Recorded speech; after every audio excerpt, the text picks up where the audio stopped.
everybody, Jason here at TWL, and as you can see, I'm in my messy back room. And those of you who don't know, we do have an oddity section in the back of our store that we do oddity art, bad taxidermy art, stuff like that. But we process all our own bugs and animals ourselves, right? Now, we don't do the big taxidermy pieces at all, but we do the butterflies and such. So I'm going to show you today on how we actually process our butterflies. So I order them from different spots. I order them from the butterfly company, from individuals, from, all over the place. And when they arrive like this, inside of pieces of paper, like so, right? Dried, and they're closed. You can order them already open, but A, it takes the fun out of it, and B, they're much more expensive that way, so you have to charge your customers more. So we get them this way, and we open them for the art, and I'm going to show you how. So a couple things you're going to need is you're going to need your butterflies. You're going to need a roll of paper towel. You're going to need, I use bottled or distilled water. And then you need a tub that is waterproof and preferably with a lid. I use ones that look like this. Okay, so that way they have a lid, and because you're going to have to refrigerate these, and having something open with bugs in it in the refrigerator can be kind of icky for some people, so a lid is always best. So what you're going to do is you're going to lay down a row of paper towel and then a row of butterflies, right? So until they're layered. And probably I would put your bigger, thicker butterflies towards the bottom, your thinner butterflies towards the top. And you can feel the difference on them. Sometimes you'll fit 50 in there, sometimes you'll fit 5, depending on the size of your butterfly. Then you fill it full of water and close it up, and you put it in the fridge for 24 hours. Some of the thicker ones, some of the thicker butterflies and bugs may need 2 days, may need 3 days. You might need to put a little bit of softener in the water to help soften the cartilage so that you can then, move them around. But we're dealing in small butterflies. So then you're going to pull it out of the fridge, and I'm going to take you to this step here, which is how we open them. And this can be a little frustrating sometimes because the smaller the butterfly, the less you can touch it. Okay, so I use tweezers. So tweezers are good. Also, these wood skewers with the sharp tip, they work excellent for me. You're going to need a foam to put them on, and then you're going to need needles, because that's what's going to hold the butterfly down. Then what you're going to need, and I did some pre-cuts and already lost them. Isn't that lovely? I did. All right, cut them so that, oh, here they are. Pre-cut pieces of paper, because those are what's going to hold the wings down.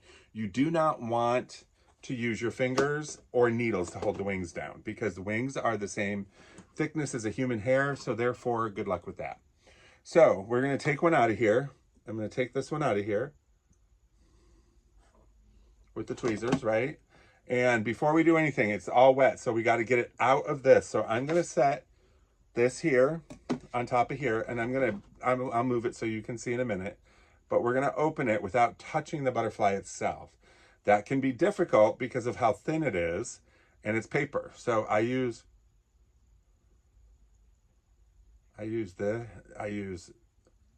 and you see how when you open it, then the wings are going to start showing, right? As carefully as possible, and you're going to rip a few butterflies, but you just be careful with them. And just because you rip a wing off does not mean they're not usable. It just means that they have to be used for a different method.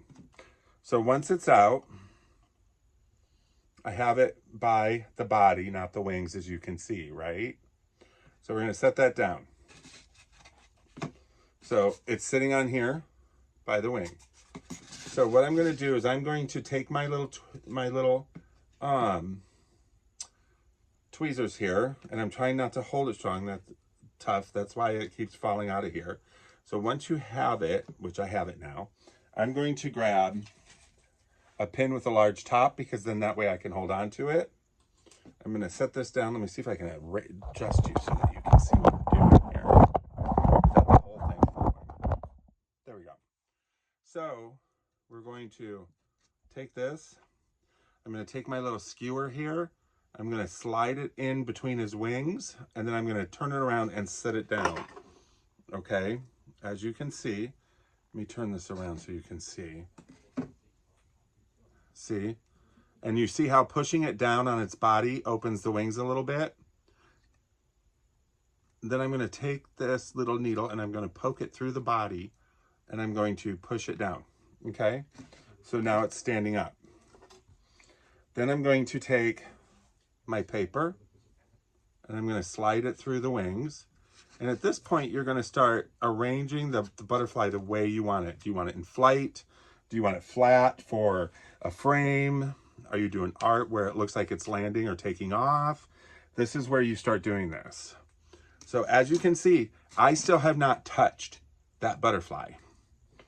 Okay. Then you're going to take this one and you're going to put it through here. And you're going to bring it down so that the butterfly looks like it's almost about in flight or taking off, because we make art out of them, not just frames. Put a pin there, put a pin here. And now you have it open, ready for it to dry and get used in art. So that is how we process our butterflies, you guys, for the art. Isn't that cool? Anyways, check back for more tips and hints on making art, making oddity art, fun stuff like that, because we'll have it for you. Talk to you later. Bye.